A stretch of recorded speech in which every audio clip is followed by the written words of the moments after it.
Bonjour à tous. Alors, juste après une immense victoire, qu'est-ce qui pourrait bien mal tourner? La sourate à l'Anfal nous montre que le succès, c'est aussi une épreuve.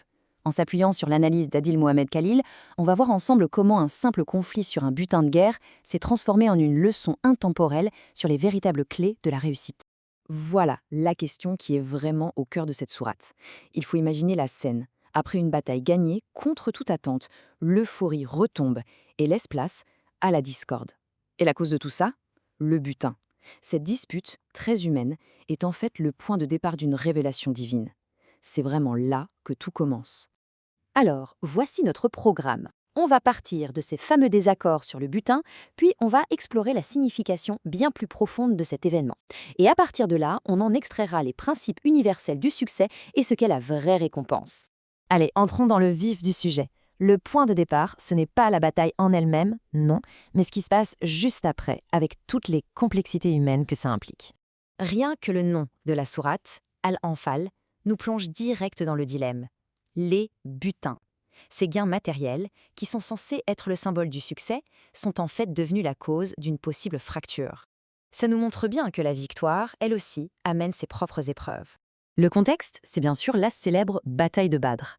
Et pourtant, la sourate ne commence pas par des récits héroïques. Non, elle s'ouvre sur une question très terre-à-terre. Comment on partage les richesses? C'est déjà une première grande leçon.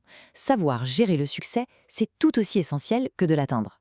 Mais attention, ce serait une erreur de réduire cette sourate à une simple histoire de butin. Son importance est tellement grande qu'elle porte plusieurs noms, et chacun révèle une facette différente de son message. Alors, on a 4 noms. Al-Anfal, pour le problème du butin, on l'a vu.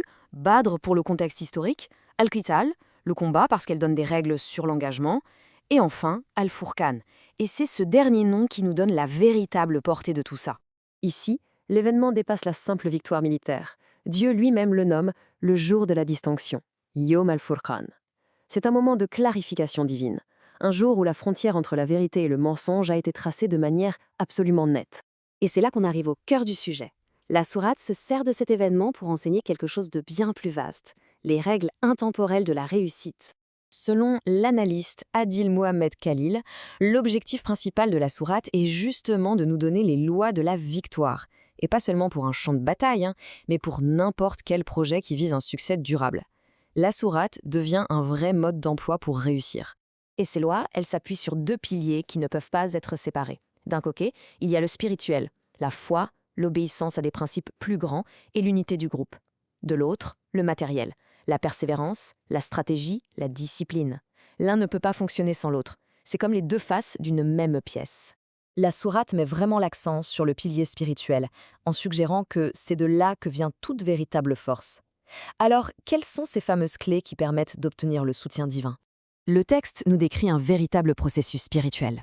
Tout part de l'obéissance à une vision commune, à des principes partagés. Ça nourrit la constance, ça donne la force de ne pas baisser les bras.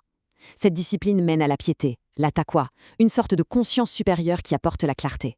Et le fruit de tout ça, l'unité. La sourate est très claire là-dessus. Sans unité, les disputes détruisent toute force et mènent tout droit à l'échec. Et hop, on retombe sur notre problème de butin du début. Ce qui nous amène à la conclusion magistrale de la sourate. Si la dispute initiale portait sur un butin matériel, alors c'est quoi la vraie récompense de la victoire?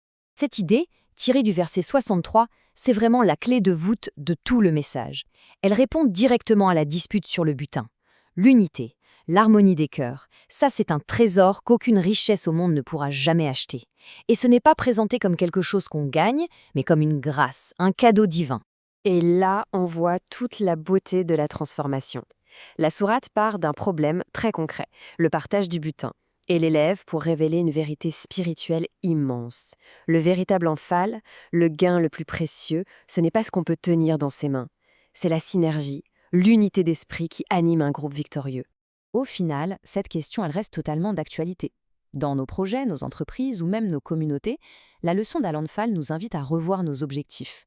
Parce qu'au-delà des gains matériels, le vrai succès, celui qui dure, il se trouve dans la construction de cette unité de cœur. C'est là que se cache le butin inestimable.